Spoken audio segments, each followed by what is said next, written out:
Kesederhanaan sudah menjadi kesang ini bernama Liu Bei. Mari mulai.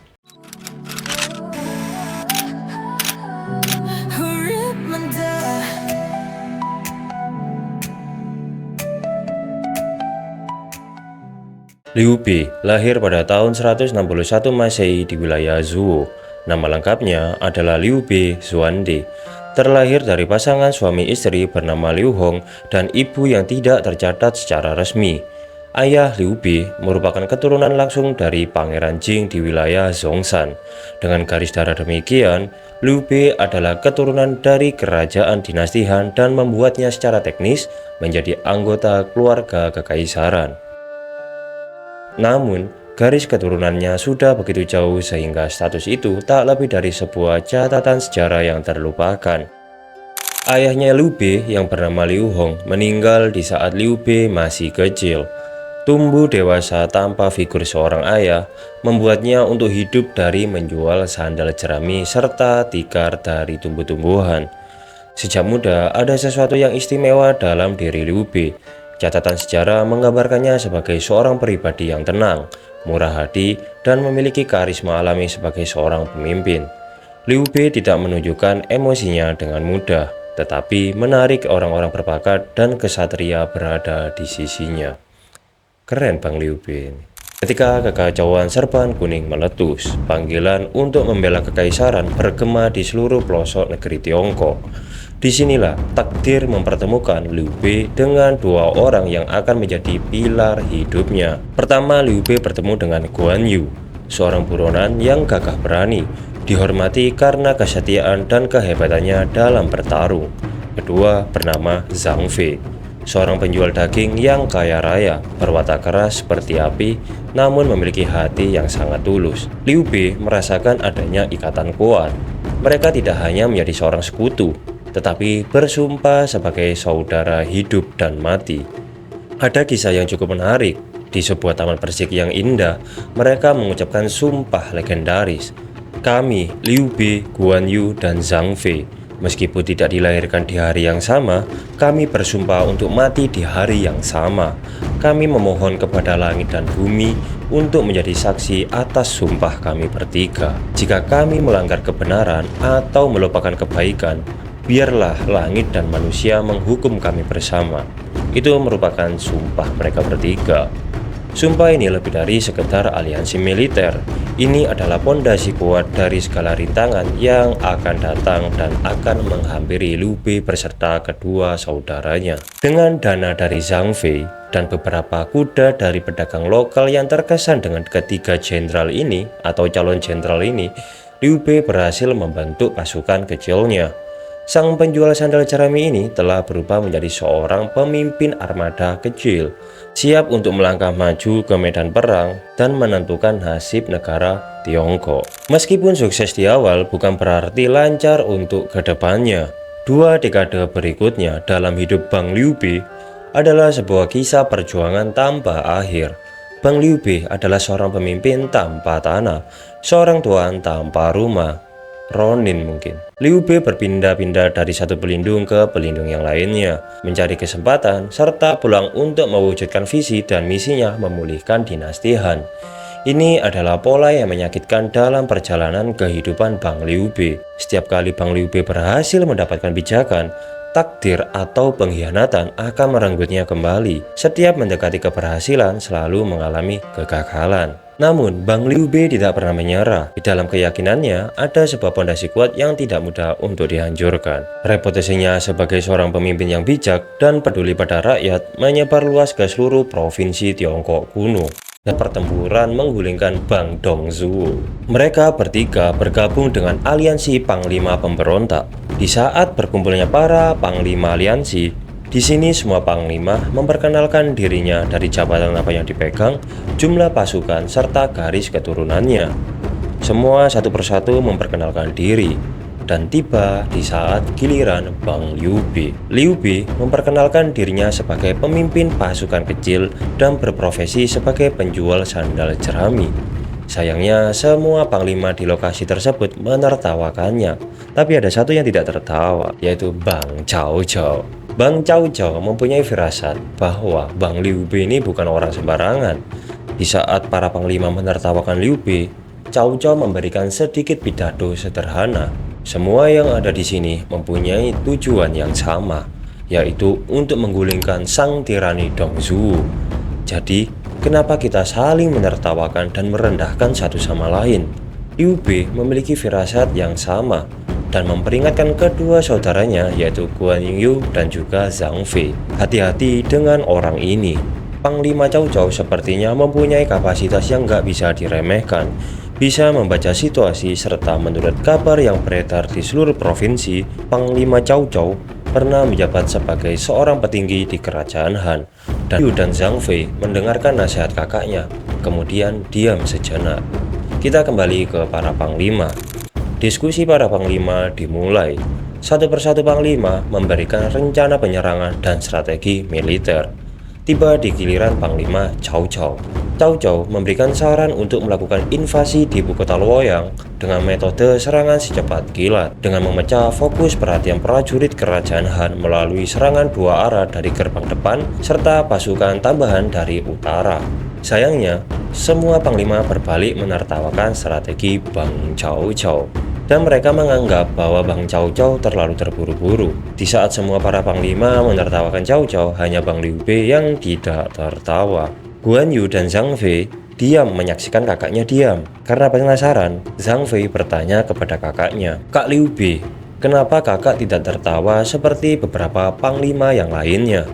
Liu Bei menjawab pertanyaan dari Zhang Fei. Sebenarnya, strategi yang disarankan Panglima Cao Cao sangat brilian, memanfaatkan kesombongan musuh yang seakan-akan tidak bisa dikalahkan karena dengan adanya lubu di pihak lawan, merupakan bukti bahwa mereka lemah, serta memecah fokus musuh terhadap serangan kejutan dari sisi utara dapat memecah kekuatan tempur lawan.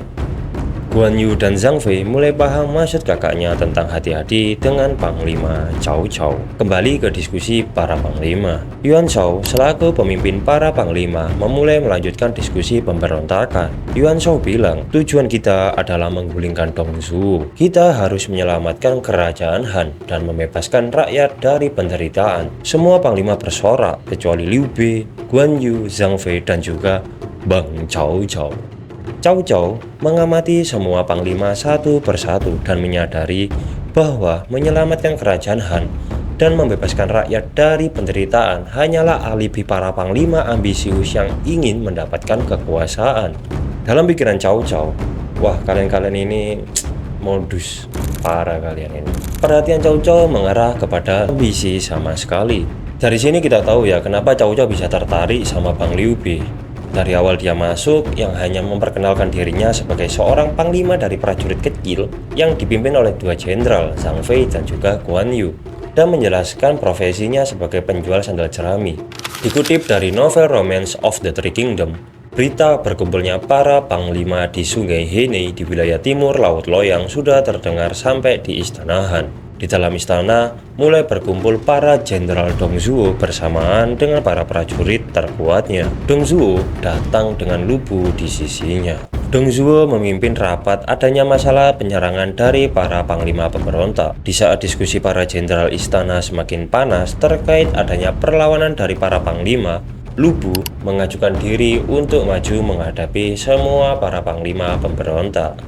Namun ada salah satu kapten di istana Han yaitu Jenderal Hua Xiong. Cek kapten atau jenderal ya? Ngomongnya si jenderal.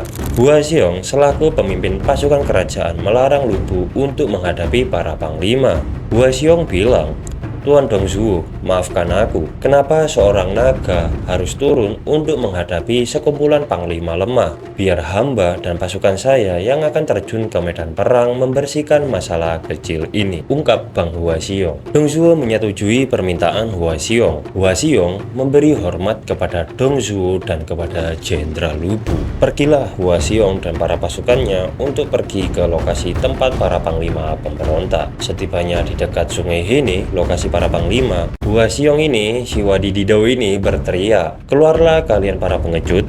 Berani-beraninya kalian meluncurkan aksi pemberontakan menentang Tuan Dongzhuo. Hadapi aku dan keluarlah kalian." Suara Hua Xiong terdengar hingga di dalam ruang diskusi para panglima.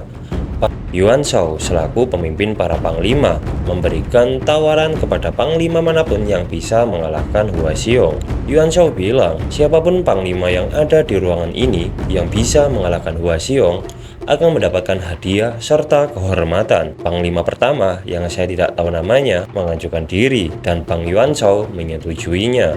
Yuan Shao bilang, berangkatlah wahai para panglima pemberani. Wahai prajuritku, sediakan anggur kehormatan kepada panglima ini. Panglima tersebut turun dan menghadapi Hua Xiong. Sayangnya, panglima itu gugur karena tidak bisa menandingi Hua Xiong. Tiba di giliran berikutnya, panglima kedua menentang Hua Xiong dan hasilnya tetap sama. Panglima ketiga juga ikut-ikutan turun melawan Hua Xiong dan hasilnya bisa ditebak ia tetap sama. Sok-sokan. Satu persatu panglima mulai berguguran akibat tidak bisa menandingi kekuatan Hua Xiong. Terjadi kepanikan di antara koalisi para panglima. Satu panglima tanpa diketahui namanya bilang, bagaimana ini? Para panglima hebat gugur satu persatu tak bisa menandingi Hua Xiong. Cao Cao berkata, Hua Xiong adalah pion kecil untuk bisa menerobos ke tahap selanjutnya. Jika tidak bisa mengalahkan Hua Xiong, jangan berharap bisa mengalahkan Lu Bu dan Dong Zhuo dan kita tidak bisa menyelamatkan Kaisar. Guan Yu, adik Liu Bei, terdorong untuk maju. Sayangnya langkahnya ditahan oleh kakaknya yaitu Liu Bei. Nah, di momen ini Bang Cao Cao sempat melihat nih, wah kayaknya adiknya Liu Bei ini mau maju. Semua para panglima mulai panik dan semua para panglima mulai ketakutan. Yuan Shao tiba-tiba berkata, saya akan melipat gandakan hadiahnya. Cao Cao pun memberikan pengingat kepada Tuan Yuan Shao. Tuan Yuan Shao, Guan Yu, adik dari Jenderal Liu Bei, sepantasnya diberikan kehormatan serta diberikan hadiah. Baiklah, karena kemenangan ini merupakan sebuah kehormatan bagi pasukan para panglima, terimalah hadiah serta kehormatan sebagai panglima wahai Guan Yu. Nah, Guan Yu ini menolak dan bilang, aku bertempur atas perintah dari kakakku Liu Bei. Jika engkau ingin memberikan hadiah maupun kehormatan, berikanlah kepada kakakku. Dengan sikap Guan Yu seperti itu, semakin memancing rasa penasaran Cao Cao seperti apa Liu Bei ini. Liu Bei tersenyum dengan Zhang Fei berada di sisinya. Kita kembali ke istana. Berita kekalahan Hua Xiong terdengar hingga di telinga Bang Dong Zhuo. Di dalam istana, Dong Zhuo sangat marah.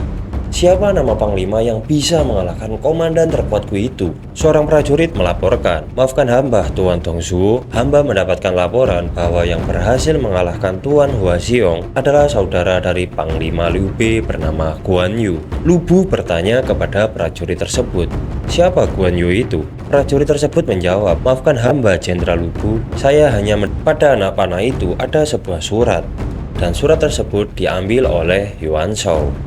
Yuan Shao bilang, surat ini adalah tantangan dari Lu Bu. Beberapa panglima mulai ketakutan kecuali Liu Bei, Guan Yu, Zhang Fei, dan Bang Cao Cao. Liu Bei yang semulanya diam tiba-tiba bilang nih, sudah sepantasnya surat tersebut datang ke sini. Dengan kematian Hua Xiong akibat kalah melawan saudaraku yaitu Guan Yu, berita ini pasti terdengar ke telinga Dong Zhuo. Cao Cao memperhatikan Liu Bei. Tuan Yuan Shao, saya Liu Bei. Kedua saudaraku, Guan Yu dan Zhang Fei, akan maju di garda terdepan untuk bertempur melawan Lu Bu. Di awal, Liu Bei tidak menunjukkan kemampuan. Diam tersenyum dan direndahkan meskipun menjelaskan profesi kecilnya. Dalam beberapa jam, stigma tersebut hilang karena tindakan kecil tanpa harus turun tangan dan akhirnya menguasai forum para panglima aliansi. Ngeri. Kita kembali ke persiapan tempurnya. Liu Bei, Guan Yu, dan Zhang Fei pergi meninggalkan para panglima untuk mempersiapkan armada tempur. Di sebuah lapangan yang cukup luas, Guan Yu dan Zhang Fei diberi tugas oleh Liu Bei untuk memberikan arahan kepada para prajuritnya.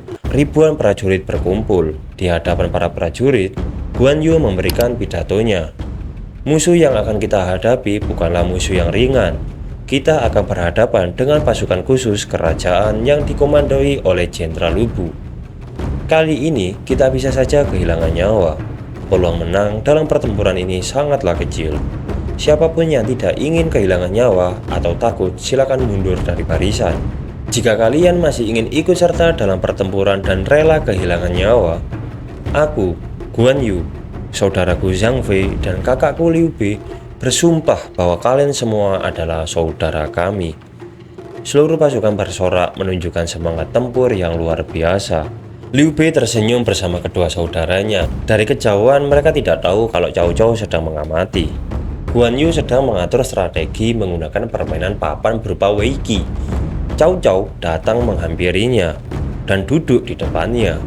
Cao Cao mengamati penataan pion-pion tersebut dan bilang kepada Guan Yu, "Guan Yu, formasi pertempuranmu sangat bagus dalam melakukan pengepungan."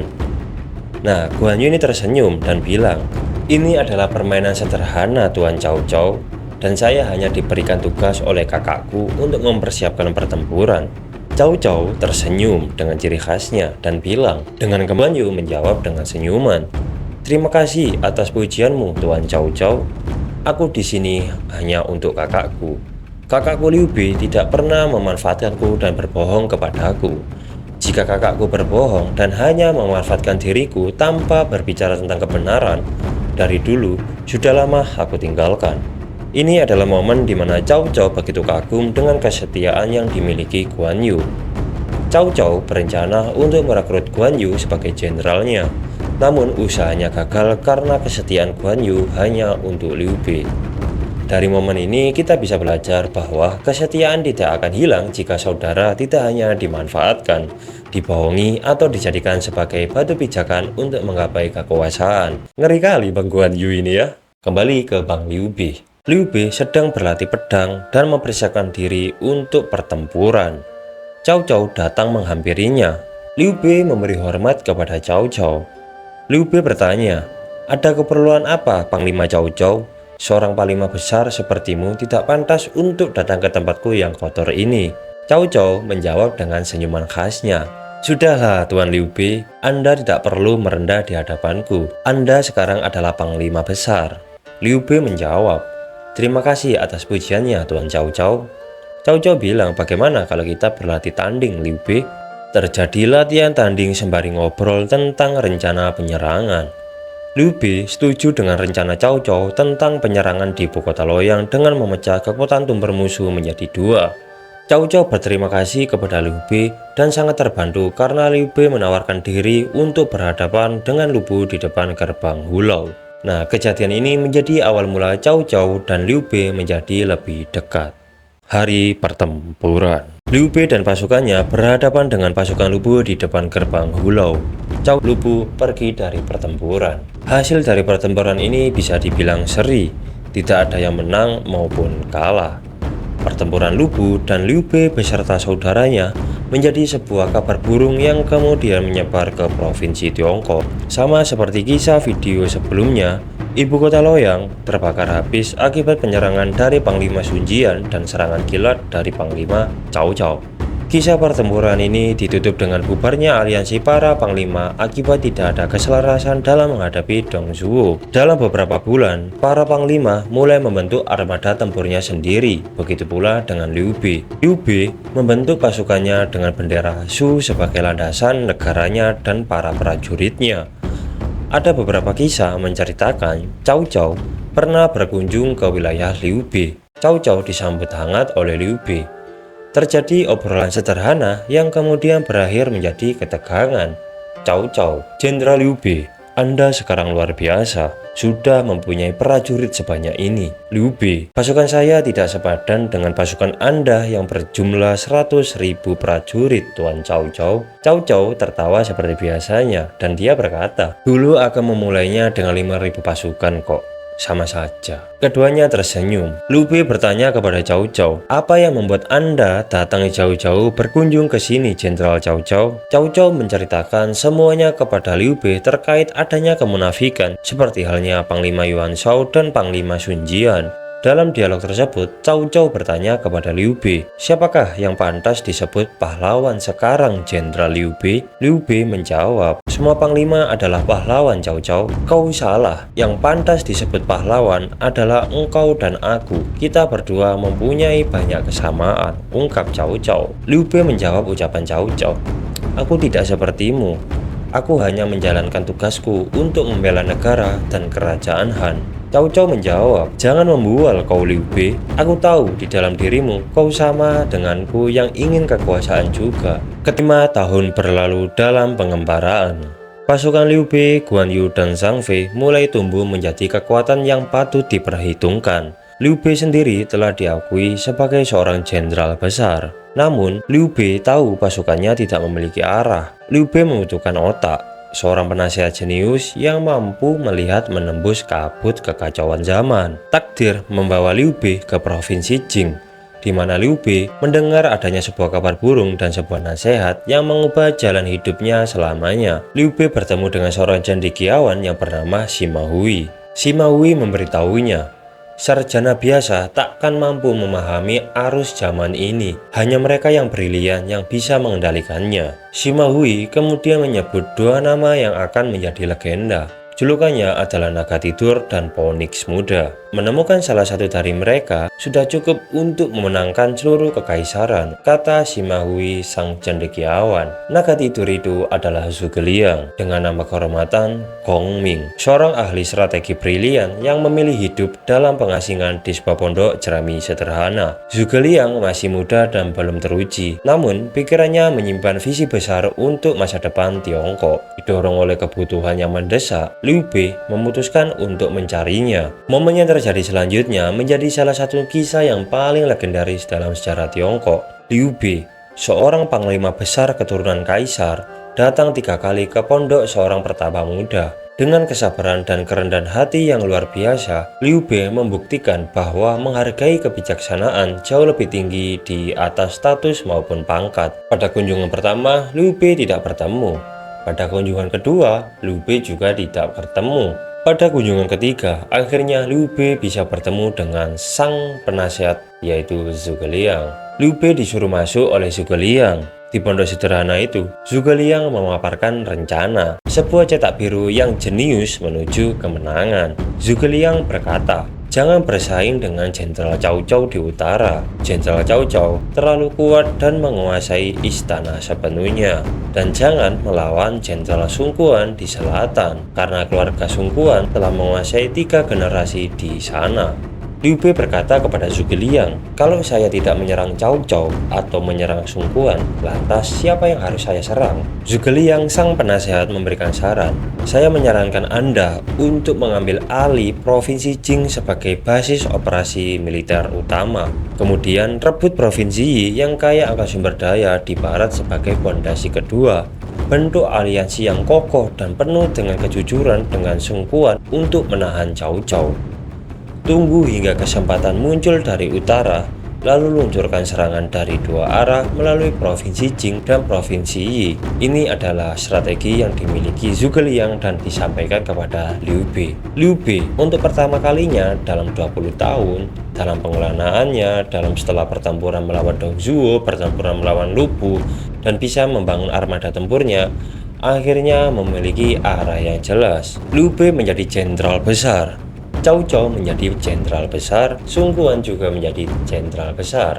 Para aliansi para panglima ketiga-tiganya ini sudah menjadi seorang jenderal besar, memiliki kekuatannya masing-masing. Kisah ini berlanjut ke Liu Bei. Kita ke sudut pandang Cao Cao. Cao Cao tidak pernah menunggu. Dengan pasukan raksasa, Cao Cao menyapu ke selatan dengan tujuan untuk menghancurkan Liu Bei selamanya. Dari sini, karakter sejati Liu Bei bersinar paling terang. Cao Cao menggempur pasukan Liu Bei secara membabi buta. Di momen ini, para penasehat Liu Bei memberikan saran. Para penasehat meminta agar Liu Bei meninggalkan ribuan rakyat sipil yang melambat gerak laju pasukan. Liu Bei sambil berlinang air mata menolak mentah-mentah saran tersebut dan bilang, "Untuk mencapai hal-hal besar, seseorang harus menjadikan rakyat sebagai pondasi yang wajib dilindungi dan diberikan kemakmuran." Keputusan Liu Bei nyaris merenggut nyawanya. Liu Bei benar-benar peduli dengan rakyatnya, sehingga rakyatnya membuka hati kepada Liu Bei. Dan pada akhirnya Liu Bei mendapatkan kesetiaan secara mutlak dari rakyat dan para prajuritnya. Zhuge Liang menjalankan misi diplomatik yang mustahil, yaitu meyakinkan Sun Quan untuk membentuk aliansi melawan Jenderal Cao Cao dari utara. Aliansi Liu Bei dan Sun Quan mulai terbentuk. Di pertempuran Tebing Merah, pasukan aliansi yang kalah jumlah secara telak berhadapan dengan armada raksasa milik Jenderal Cao Cao. Melalui strategi api yang brilian, armada Cao Cao yang perkasa musnah dilalap api dalam satu malam. Liu Bei memenangkan pertempuran melawan Cao Cao berkat aliansi dengan Sun Quan. Kemenangan ini mengubah peta kekuatan selamanya. Liu Bei, sang pengembara, akhirnya memiliki pijakan pertamanya pada provinsi Jing dan berkata, "Aku sudah siap, dan naga ini benar-benar terbangun." Puncak dan tragedi Liu Bei. Berbekal provinsi Jing dan cetak biru dari Zhuge Liang, Liu Bei melancarkan invasi ke provinsi Yi. Setelah melalui kampanye militer yang sulit, Liu Bei berhasil merebut wilayah yang penuh dengan sumber daya alam. Puncak kejayaannya tiba pada tahun 219 Masehi ketika Liu Bei mengalahkan pasukan elit Cao Cao dan merebut benteng strategis Hanzhong. Kekuasaannya membentang luas. Liu Bei mendeklarasikan dirinya sebagai Raja Hanzhong. Ini adalah masa keemasan Liu Bei. Penjual sandal jerami ini telah menjadi seorang raja dan menjadi salah satu dari 3 penguasa terkuat di Tiongkok. Impiannya untuk memulihkan dinasti Han terasa begitu dekat. Namun, takdir seringkali menenun tragedi di balik kemenangan. Pada saat yang bersamaan, Guan Yu, saudara sumpahnya yang ditugaskan di provinsi Jing, terlalu percaya diri dan menjadi angkuh. Guan Yu melancarkan invasi ke utara untuk menyerang Cao Cao. Terjadi pertempuran antara Guan Yu dan Cao Cao. Di saat perhatiannya teralihkan, Sun Quan yang telah lama mengincar wilayah Jing yang ditempati oleh Guan Yu, adik dari Liu Bei, melihat sebuah kesempatan emas. Dan akhirnya Sun Quan mengkhianati aliansi melakukan penyerangan terhadap Guan Yu dan pasukannya. Pasukan Guan Yu diserang dari 2 sisi dan hancur berkeping-keping. Berita kekalahan Guan Yu sampai pada telinga Liu Bei. Duka yang mendalam berubah menjadi amarah yang membakar dan membutakan Jenderal Liu Bei. Pada tahun 221 Masehi, setelah Cao Pi, putra Cao Cao, memaksa kaisar terakhir Han untuk turun dari tahta dan mendirikan dinasti Wei, Liu Bei mendeklarasikan dirinya sebagai Kaisar Shu, penerus dinasti Han yang telah runtuh.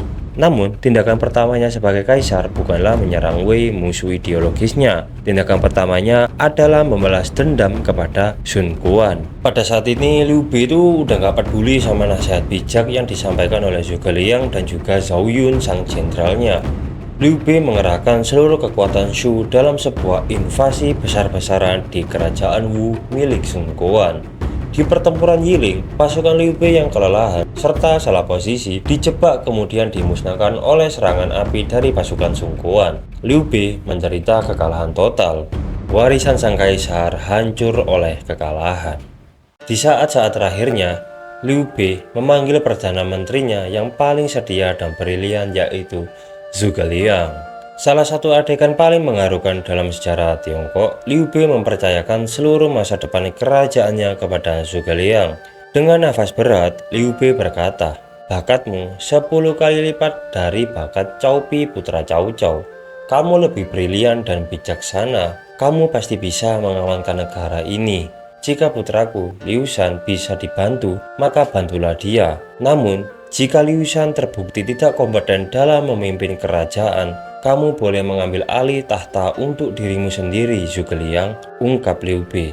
Sambil bersujud dan menangis, Zhuge Liang bersumpah akan mengabdi dengan setia sampai mati. Pada tahun 223 di usia 62 tahun, Liu Bei, kaisar pertama Shu, meninggal dunia. Liu Bei tidak pernah berhasil menyatukan kembali Tiongkok untuk memulihkan dinasti Han. Di zaman yang dikuasai oleh kekejaman, pengkhianatan, dan ambisi buta, Liu Bei adalah permata kebajikan. Liu Bei adalah pemimpin yang menangis untuk penderitaan rakyatnya.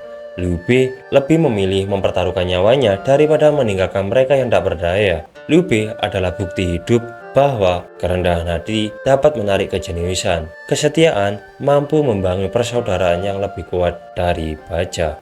Kisah Liu Bei adalah sebuah kisah inspirasi dari seorang pembuat sandal jerami yang kemudian menjadi seorang jenderal besar di era Tiongkok kuno. Like video ini jika kalian suka, subscribe channel ini jika video ini menemani waktu luang kalian. Saya Adam Hurib Mada, sign out. Terima kasih.